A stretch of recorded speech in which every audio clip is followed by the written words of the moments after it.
Hello friends, welcome to my page. তো পায়েল ব্লগে তোমাদের সবাইকে স্বাগত। তো দেখো, তোমরা তো সবাই জানো আমি গুয়াহাটি সায়েন্স মিউজিয়ামে গেছিলাম। তো ফটোগুলি শেয়ার করেছি, ভিডিও শেয়ার করিনি।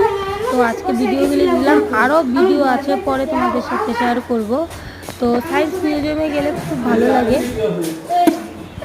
কারণ ওইখানে দেখার বহুত কিছু আছে, শেখারও বহুত কিছু আছে। আর ভিতরে প্রচণ্ড গরম। তো আমার ছেলেও ঘুমিয়ে পড়েছে, তো সব ঘুরে ঘুরে দেখে নিলাম। তো আমার মেয়ে তো খুব এক্সাইটেড দেখার জন্য সায়েন্স মিউজিয়াম। দেখো, আমার মেয়ে পাগলের মতন করছে। তো বাচ্চাদের তো তাই বলো, ওরা নতুন কিছু একটা দেখতে দেখলে পরে সেই হুড়স্থুল করতে থাকে। তো তোমরা ভিডিও দেখতে থাকো, এনজয় করতে থাকো, পরে আবার ভিডিও দিচ্ছি। টাটা।